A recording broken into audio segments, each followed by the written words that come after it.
माताएं कीर्तन वाली जब बैठी होती हैं, जो अगर उनकी जगह पे आके दूसरी बैठ जाए, हे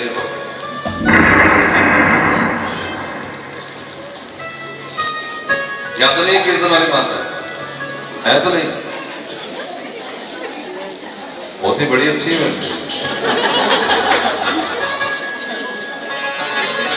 देखो अच्छी तो है ही, इसमें कोई दो राय नहीं। भगवान का कीर्तन करती है, ईश्वर का कीर्तन हर प्रकार से प्रशंसनीय है, वंदनीय है, इसमें कोई दो राय नहीं। लेकिन हम भगवान राजा को प्रसन्न करके, एक आदमी ने राजा को प्रसन्न किया और मांगा क्या, बेड़ी का बंडल, तो उसे सियाना तो नहीं कहेंगे, कहेंगे तो मूर्ख ही। जबकि राजा को प्रसन्न किया इस नाते वो अकलमंद था, लेकिन बीड़ी का बंडल मांगा इस नाते वो बेवकूफ था। बाज सबसे ऊंचा उड़ता है, लेकिन उसकी दृष्टि गंदे मांस पे, गले सड़े मांस पे होती है, कहां पर लाश पड़ी पुराने सड़े। इसी प्रकार हम कीर्तन करने आए हैं तो हमारी दृष्टि ना तो चढ़ावे पे हो, ना समोसे रसगुल्ले पे हो, ना ये हो कि कौन कितने भर के ले गया। और मेरी मानो, देखो मेरा यहाँ कोई व्यक्तिगत किसी से भी जानकारी नहीं है कौन कैसा, इसलिए ये ना समझे कि किसी को इंगित है। मेरी मानो तो ये करो कि आरती जैसे ही खत्म हो, बस एकदम आंख बंद करो, घर निकल जाओ, कीर्तन शुरू हो जरूर आओ, क्योंकि उसके बाद फिर कल ही आ जाता है। काम बहुत ऊंचा किया। जिसके घर कीर्तन करने जाओ, कोशिश करो उस घर में से चाय भी नहीं पियो, पानी भी नहीं पियो, हमारी कमाई हमारे संगी चली जाए। कोशिश तो ये करो।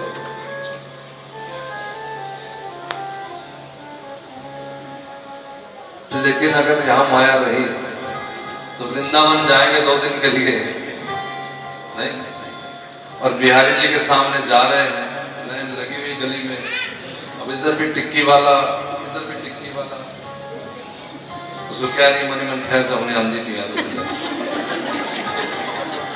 मन ही मन, क्योंकि इधर सबने कहा कि पहले बांके बिहारी के दर्शन कर ले। अच्छा चलो कर लेना। बिहारी जी के सामने 3 मिनट, टिक्की वाले के पास 3 घंटे। हम वृंदावन क्यों गए थे? बिहारी जी से मिलने के, टिक्की वाले से मिलने।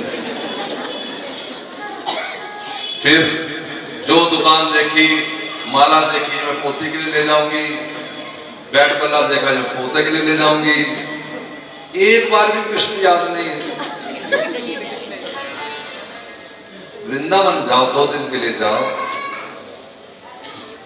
जाने से पहले जब बाजार में अपने लिए कुछ लेने जाते हो, ये लुधियाना से खरीदते हो कुछ कुछ, उससे मैं 4-5 चीजें खरीद लो कि ये पोती को दे दूंगी, आके कह दूंगी वृंदावन से लाई, उसको क्या पता कहां से लाई, सारा समेट के यहीं रख जाओ, आके यहीं से निकाल के पोटली खोल के दे दूंगी। वहां जाओ तो बस अब कृष्ण कृष्ण कृष्ण कृष्ण कृष्ण। 2 दिन के लिए सोचो कि हम तो तपस्वी हो गए, व्रती हो गए, लेकिन हे भगवान, आश्रम में जरा सी रोटी ना मिले टाइम से,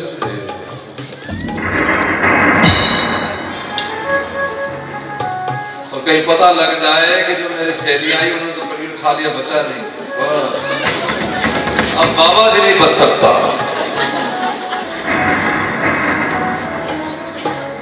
सारा पनीर उन्होंने रखवाते उन्होंने, कोई सारे तो बहुत अच्छा इस समय अगर हमारे पास आओ, हम तो ये जानते हैं कि लुधियाना से आए हो, हमारे सारे बच्चे हैं, जो वस्तुओं की सबके लिए, और जो पहले आ गया वो पहले ले लेगा, जो बाद में, ऐसे तो होगा। तो इतना ये जो जहर है, ये जहर घर ही छोड़ जाना चाहिए। इन बातों में बहुत कुछ हम होता ये है। हरिद्वार गए थे गंगा स्नान को, किस लिए? कि पाप उतार के आएंगे। मन में ले गए चोर, 1 टन उतार के आए, 10 टन ले आए और। गंगा स्नान इसलिए कहते कि पाप खत्म, स्वाहा हो जाएंगे, वो तो हो गए, लेकिन और जो इकट्ठा कर रहे हैं यहाँ से, बड़े चलाक ने पंडे, बड़े चलाक। कि तुम्हारे घर आए तो जाना कि तुम गए हरिद्वार गंगा स्नान करके क्या जान निकल गई अगर पूजा करा लोगे। मैंने देखा बड़ी बात, वो पंडित जी कह रहे पूजा करा लो, लेकिन हमें तो पहले लगा पता नहीं कितनी दक्षिणा दे देगा। वो बार बार कह रहा है कि तुम्हारे जो मन में है तुम दे देना, तुम पूजा करा लो, लेकिन हमें तो लगता है ना, और देंगे भी तो क्या इतना बड़ा कट के 10 का नोट पूरा घुमा के दुनिया को दिखा के 10 का नोट, और जरा 10 का नोट लेके जाओ चाय की दुकान में, चाय वाला चाय नहीं देता, और फिर 10 रुपए के लेके रेजगारी, फिर बड़ी दानवीर करण बन गए, 1 रुपया तू ले, तू ले। प्लीज इसको जरा समझो, किसी एक ब्राह्मण को ढंग से उसका वस्त्र, उसका कपड़ा, उसकी वस्तु जो उसकी जरूरत की लेके जाओ स्पेशल, सारा साल इकट्ठा करते रहो 10 रुपया, 100 रुपया इकट्ठा होगा तो मैं किसी न किसी को जरूर देख के अपने ब्राह्मणों को, साधुओं को, जो तुम्हारे वहां जहां तुम्हारी श्रद्धा भावना हो जरूर करना चाहिए। और इसलिए नहीं कि मैं पुण्य कमाऊंगी ना, पुण्य तो हमने कमाना ही नहीं। भागवत कहते पुण्य नहीं कमाना, फिर क्या कमाना है? भगवान का भजन, उनमें भी भगवान बैठा है, हमने अपने गोपाल को खुश करना है। भरत चले गए थे गद्दी छोड़ के, लेकिन वहां जाके नवी मुसीबत हो गई। क्या? एक दिन गंगा जी में तर्पण कर रहे थे, एक हिरणी भगी सिंह से डर के, वो गर्भवती थी, बच्चा हो गया, हिरण उनके हाथ में आ गया, बस फंस गए। अपने बेटों को छोड़ाए थे, राजगद्दी छोड़ाए थे, अब हिरण में फंस गए। कोई कुत्ते में फंसे होते हैं, कुत्ते का मुंह चूम रहे, फोटो में खिंचवा रहे।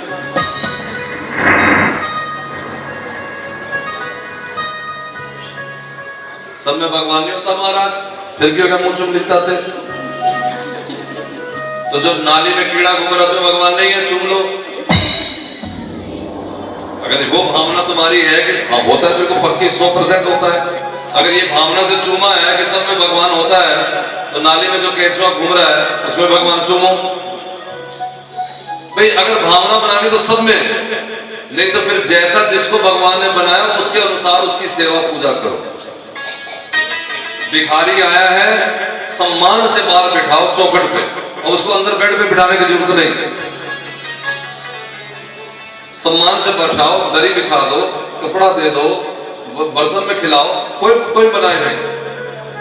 अब ये भी तो नहीं कि उसको लाकर के अंदर आसन में बिठा देंगे, और संत आया तो उसको बाहर नहीं बिठा सकते। तो कुत्ता दरवाजे से बाहर की चीज है, अंदर कमरे रसोई की चीज नहीं।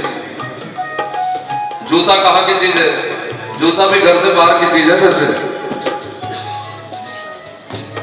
अगर तुम्हें जूता, जैसे मान लो आजकल नीचे पत्थर लग गए ना, तो यूरिक एसिड वजह से हड्डी वगैरह एड़ी में दर्द होता है, तो क्या करो, एक चप्पल अपने घर के लिए रख लो, चलो घूमो उसको पहन। देखो मेरे में यहाँ तक आप, ये जूता माली स्पेशल है कब के लिए, बस वहां से बैठना सीधा यहाँ उतरना, रास्ते में भी नहीं। अगर पैदल आ तो जूता अलग ही रखो, वो बात उतार क्या।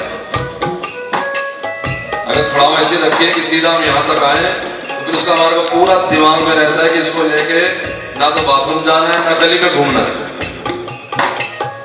अगर गली में लेके जिसको घूमना है तो वो जूता फिर अंदर नहीं आ सकता, वो फिर वहीं उतार देंगे पीछे। और हम घर में मंदिर, घर में जूता, घर में कुत्ता, हिरण को गले लगा दिया, और मन में क्या भरम पाल लिया? मन में ये भरम पाल लिया कि रब ने देता है, मेरा कर्तव्य है, मेरा धर्म है, मेरा धर्म है ना। यही हमने भरम पाल लिया क्या, कि बेटा मेरा है, मेरे को पालना मेरा धर्म है। अरे जिस भगवान का धर्म है वो अपने आप करेगा। हमारा काम इतना था, वो हमारे हाथ आया है तो उठा करके थोड़ा साइड में रख दे, या जो वस्तु हमारे पास आगे धर दे, ठीक है रख ले भाई, तो खा ले। स्कूल की फीस देना हमारा काम है, दे दो। लेकिन माँ तो ऐसी मास्टरनी बन गई है कि मैं तो तेरे को इंजीनियर बना के रहूंगी, आप 9वीं फेल है। मैं ये नहीं कह रहा कि ऐसी आशा नहीं रखनी चाहिए, रखो, लेकिन ये भी याद रहे कि बनेगा अपने कर्मानुसार, जो उसके कर्मों में होगा वही बनेगा। नहीं, अच्छा सोचना माँ का काम है, सोचना चाहिए, शुभ सोचो। अच्छा, सबसे शुभ क्या है? शुभ सोचना चाहिए। सबसे शुभ क्या है? तन तन ने उन्हें दिया मामा जिन्होंने पुत्र राम, ये शुभ सोचो कि मेरा बेटा भगत बन जाए। लेकिन हिरण में फंसे हुए जड़ भरत इतना फंस गए कि मुंह में घास चबा करके राल बनाते और हिरण के मुख में मुख डाल के देते। आंख बंद करते, बीच बीच में आंख खोल के देख लेते, हिरण का चला गया है। भूल ही गए थे भरत कि एक दिन चलना है ना?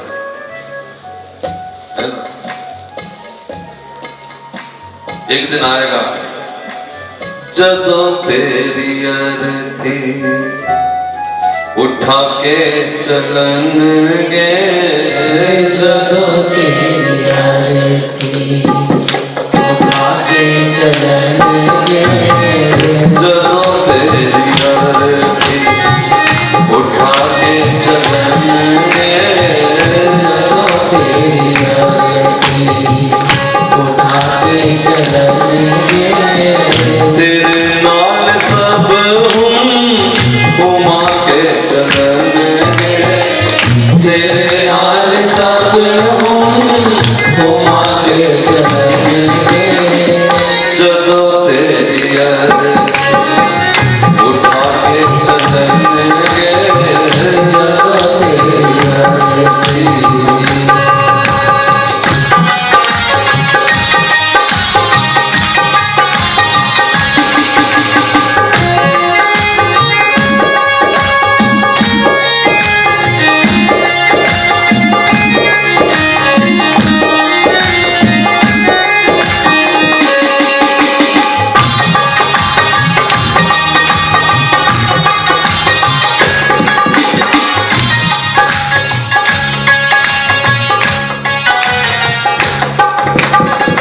चलनगे तेरा दुश्मन तेरे, चलनगे तेरा दुश्मन भी तेरे, चलनगे तेरा दुश्मन भी तेरे, चलनगे तेरा दुश्मन भी तेरे, वखरी दल मुस्कुरा के चलनगे, बकरी बन कुछ मुस्कुरा चलनगे, जदों तेरी अरथी उठा के चलनगे, जदों तेरी अरथी।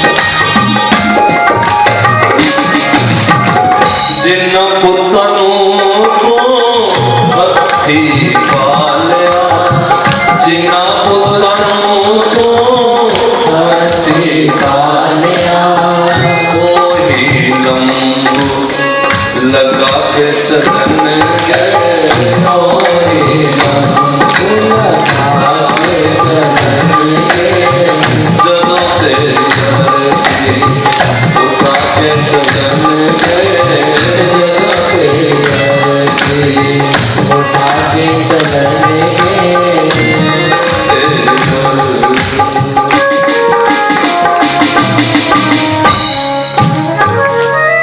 जिनके लिए पाप कमाते रहे वो भी राम नाम गा के चलनगे, वो भी बता देंगे गलत करता रहा भैया, राम नाम सत्य है, किस चक्कर में फंस गया था। कब आएगा काल थपेड़ा पता नहीं, आ गया भरत के लिए भी, लेकिन खोया था हिरण में। अंतमति सोगति, अगले दिन क्या बना? हिरण। लेकिन भगवान का भजन करने निकला था घर से, सो करता भी था, ठीक है, बीच में माया ने पकड़ लिया। उसका फल ये हुआ, ये भजन खाली नहीं होगा बेटा। ये जो आज हमने कथा सुन ली है, ये कथा हमारे पीछे पड़ जाएगी।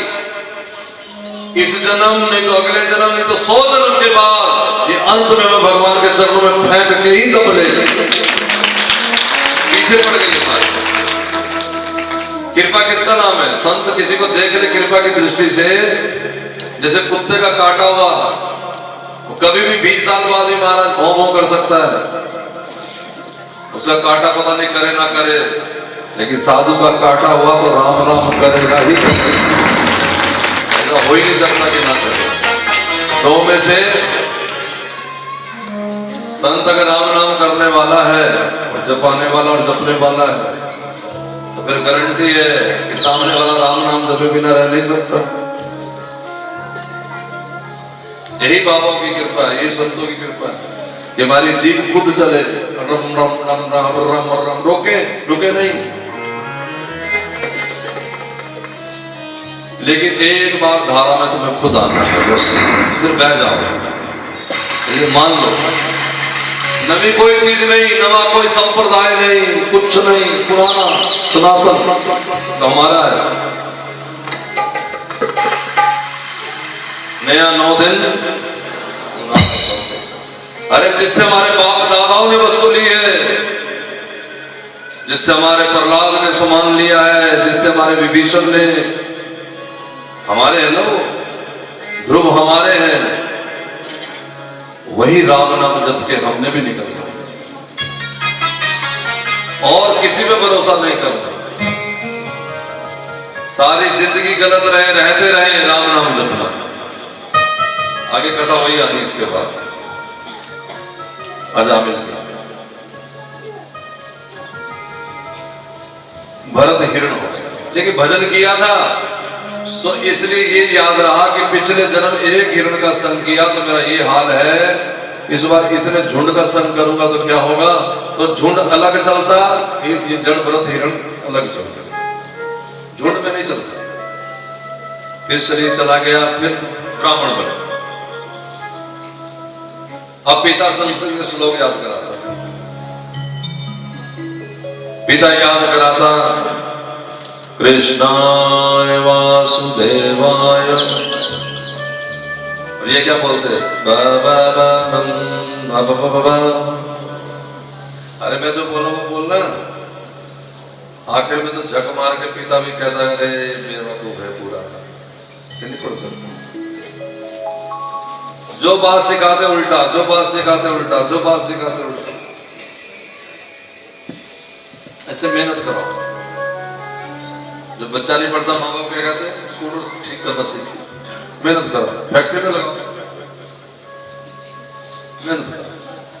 अब मेहनत करने भेजा, क्या मेहनत थी कि कुएं से एक नहर छोटी वो बनती, नाली सी, खेत में तक पानी जाएगा, वो बना दो। सोचा कि एक अगर बढ़िया बना दी तो रोज इसी पे लगा दिया। उसने खड्डा और खोद दिया, कुआं दूसरा कर दिया। भाइयों ने कहा जड़ है, जड़ तेरा मूर्ख है, जड़ भरत हो, चल बैठ, चिड़िया उड़ा डर करता रहा, यही कर सकता है। लेकिन वहां बड़ा सियाना बन गए। भाई गए तो क्या बोले? राम जी की चिड़िया, राम जी का खेल, खाओ खाओ चिड़ियो भर भर पेट। दस्यु आ गए, डाकू आ गए। डाकू विचित्र भारत की प्रणाली है, डाकू भी पूजा करते हैं। वो काली की कर लेते, करते सभी है पूजा। कोई तमोगुणी करता है, कोई सतोगुणी, कोई रजोगुणी, करते सब। जो कभी नहीं पूजा करती माता, जो कभी कहती मैं नहीं मंदिर आता, करवा चौथ वो भी रखती। पूजा तो भारत की नसों में है। तो डाकू काली की, भद्र काली की बलि देने से उनके मन में था, तमोगुणी उपासना में, तो आदमी किसी को पकड़ के ले गए। भरत ने कहा कि मुझे भी पकड़ा, ये कभी बोले नहीं थे वैसे। कि काली की बलि नहीं का, काली मेरे को स्वीकार कर लेगी तो मैं धन्य हो जाऊंगा। कहां रखो सिर? यहाँ रखो। हे मां, यदि आप मेरी बलि लेकर प्रसन्न हो जाएं तो मेरा जीवन धन्य हो जाए। सिर रख दिया। भद्रकाली प्रकट हो गई। वो जो बलि लेने वाला था उसके हाथ से खड़क छीन दी और बलि लेने वालों का सर धड़ से अलग कर दिया, कण भरत को गोद में बिठा दिया। मां भवानी भी कृपा करेगी यदि भगवान के गुण गाओगे तो। केवल एक कृपा नहीं मिलेगी, केवल कृष्ण की कृपा मिल जाएगी ना। आप राम कृष्ण के गुण गाइए, दुर्गा जी की भी कृपा मिलेगी, शंकर भगवान की भी कृपा मिलेगी, गणेश भगवान की भी कृपा, सब एक ही है। गीता में भगवान कहते हैं, अर्जुन जो भूत प्रेतों की पूजा करते हैं वो भूत प्रेतों को प्राप्त हो जाते हैं, यानी भूत प्रेत बन जाता है, जबकि वहां से भी वरदान मुझसे मिलना है। जो देवताओं की उपासना करेंगे वो देवताओं को प्राप्त हो जाएंगे, जबकि वहां से भी वरदान मैं ही दूंगा। समझना इसको। आप माँ बाप हैं किसी बच्चों के अपने, या तुम किसी के बेटा बेटी हो, जो भी हो, एक शराबी पिता हो किसी का और मां ठीक चलने वाली नहीं है, उसके बच्चे यदि अपने माँ बाप को प्रणाम करें तो बोलो उनको आशीर्वाद मिलेगा कि नहीं मिलेगा? भले बेकार माता पिता जो बिल्कुल 4th क्लास है और बिल्कुल निकम्मे हैं, उनको भी यदि प्रणाम बेटा बेटी करेंगे तो उनको आशीर्वाद मिलेगा। ये कहां से देंगे? इनके पास तो है ही नहीं, उनके पास तो सब गुण ही नहीं है। बस प्रणाम करेंगे तो आशीर्वाद मिलेगा। क्यों? क्योंकि मेरे गोविंद ने कहा है कि जो माता पिता को प्रणाम करेगा आशीर्वाद भगवान देगा। इसी प्रकार गुरुजनों का प्रणाम। गुरुजन लायक है कि नहीं है इस बात को छोड़ो, वो लाल डिब्बा जिसमें पहले चिट्ठी डालते थे वो टूटा है कि टेंट वाला है, तो उसमें चिट्ठी डालो। भारत सरकार कहते हैं कि उसमें डालोगे तो तुम्हारा चिट्ठी वहां पहुंचा देंगे जहां के लिए एड्रेस लिखा। अब ये डिब्बा देखने की जरूरत है कि लंबा है कि पेड़ पे लटका है कि खंबे पे लटका है कि नीचे डाक खाने में लगा है, कहां लगा? लगा रहना। ठीक है।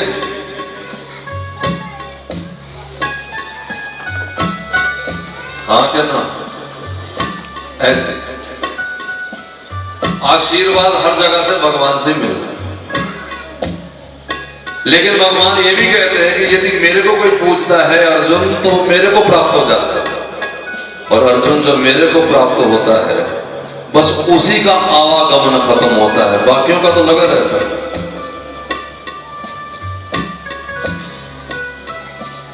समझ में आ रहा है क्या नहीं? जैसे और समझ लो, कहीं आपके मन में ये कि भ्रम हो जाए कि भगवान तो बाकी कौन है? वो भी भगवान है। जैसे मैं कहूं कि जाओ पेड़ को हाथ लगा के आओ, सब आगे, कोई टहनी को हाथ लगाया, कोई पत्ते को हाथ लगा के आया, कोई फल को हाथ लगा, कोई फूल को, कोई तने को, सब किसको हाथ लगा के आए? पेड़ को तो हाथ लगा के आए। अब मैंने कहा जाओ जाके पेड़ को जल दे के आओ। अब किसको जल देंगे? पत्ते को, टहनी को, फल को, फूल को, कि जल को? पानी जड़ में देना। ये सबको नमस्कार करना है, लेकिन पूजा श्री कृष्ण की ही करनी है। वो भी भगवान है, इन्हीं से ही प्रकट हुए। सबको नमस्कार, सबकी पूजा, आरती उनकी हो रही हो तो करनी, बिल्कुल छोड़नी नहीं कोई भी। कोई मंदिर मिल जाए, कोई गुरुद्वारा मिल जाए, कोई बड़ा आदमी, सबको नमस्कार। अरे घर के बुजुर्गों को करना है, गली के बड़े बुजुर्गों को करना है, ये तो बहुत बड़े देवता है। लेकिन भरोसा किस पे? हमारा उद्धार करेगा तो श्री कृष्ण परमात्मा, बस। जो इनका भी करता है हमारा भी कर। अच्छा, उसको खुश कैसे करना है भाई? पेड़ को खुश कैसे करना है? तो अगर दीमक लग गया तले में तो वो तो ठीक करो, पत्ते पे कीड़ा लगे वो भी ठीक करो। यानी देवी देवताओं को भी जय जयकार करती रहनी है, जिससे गोविंद खुश हो जाए। घर के बच्चों को भी खुश रखना है, गोविंद खुश हो जाए। इनको खुश करना है क्योंकि ये खुश हो जाए। घर समझ आ रही कि नहीं? ये बात वही है कि दरवाजे के बाहर का बटन दबाओगे तो घंटी अंदर बजेगी। इनको खुश करोगे ये खुश हो जाएगा, इनको नाराज करोगे तो ये नाराज। हम सोचे गली वालों को हम नाराज कर दें और भगवान को मना ले, घंटी बजा के तो नहीं माने ना ना, सॉरी, पहले दरवाजा बंद, समझ लो नहीं माने बस। कईयां नु करने पै गए सलाम तेरे बदले, ते लखां दे लेने पै गए इल्जाम तेरे बदले, तेरे बदले। जेठ की जेठानी की, नंद की नंदोइये की, देवर की देवरानी की, सास की ससुर की, जो स्त्री सेवा करती है वो उनके लिए नहीं, वो इसलिए किस लिए कि पति खुश हो जाएगा। चक्कर सारा वहां है। राजी पति को करना है लेकिन चरण सास के दबाने। अगर सास से लड़ाई होगी तो दुखी पति हो जाएगा। सास का क्या, वो दूसरे बेटे के घर चली जाएगी, लेकिन वो श्रीमान जी अंदर जो बैठा है, समझ गए? इसलिए पति भी पूरी दुनिया में झक इसलिए मारता है कि घर में बैठी पत्नी को खुश करना। ये रीत समझ गए हो क्या नहीं? जो मिल जाए, जैसा मिल जाए उसको खुश करने की कोशिश करते, धर्म की रीति से, धर्म की रीति से नहीं। हाँ, कहीं अधर्म की रीति से खुश करने की कोशिश। जो धर्म पूर्वक आचरण करके खुश। तो अब भरत को गोद में ले लिया माँ ने। ये आगे चले तो इन्हें रघुगुण मिल गए। एक राजा थे, पालकी पे जा रहे थे, ये सत्संग सुनने जा रहे थे।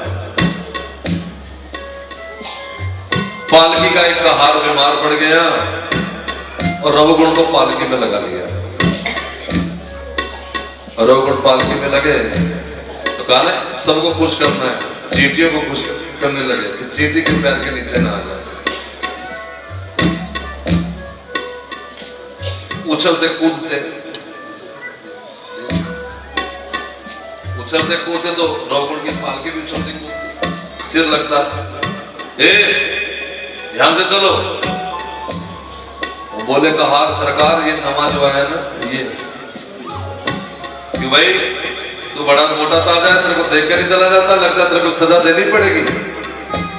तो जानता नहीं मैं राजा हूं, तू प्रजा है और राजा की सेवा करना तेरा धर्म है। अब सोचा जड़ भरत ने कि जीवन भर तो बोला नहीं, चलो नहीं बोला, लेकिन अगर आज भी ना बोला तो सत्संग का महत्व भी खत्म हो जाएगा। तो पालकी नीचे रखी और कहा महाराज सजा मुझे दोगे कि मेरे शरीर को दोगे? और जैसे मोटा ताजा कह रहे वो शरीर ही है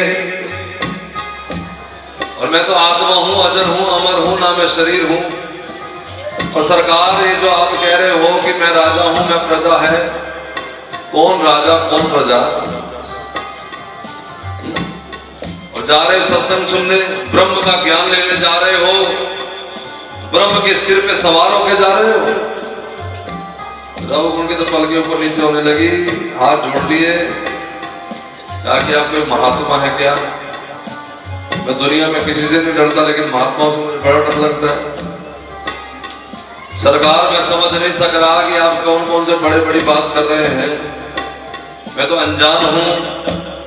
आप कह रहे हैं कि शरीर को डंडा पड़ेगा तो आत्मा का कोई लेना देना नहीं, लेकिन मुझे तो ऐसा लगता है कि शरीर को कष्ट होगा तो आत्मा को भी कष्ट जरूर होगा। मेरा एक उदाहरण है, उसको समझिए। रघुगुण बोला सरकार हम तो ये जानते हैं कि आग लगाएंगे, ऊपर पतीली रखेंगे, पतीली में चावल और पानी रखेंगे, तो सरकार पहले पतीली गर्म होगी तो भीतर का पानी भी उबलने लगेगा, पानी उबलेगा तो चावल भी उबाल खाएंगे। इसी प्रकार जब शरीर को चोट पहुंचेगी तो मन दुखी होगा, मन दुखी होगा तो सरकार आत्मा भी दुखी होगी। जड़ भरत ने कहा कि तुझे अकल तो एक पैसे की नहीं है, ज्ञान तुझे एक नवे चुन्नी का नहीं, और बातें तो ऐसे कर रहा है जब बड़ा महान विद्वान हो। जैसे घर घर में माताएं क्या कहती है, शास्त्रांश लिखे, जैसे सारे शास्त्र ने पढ़ रखे।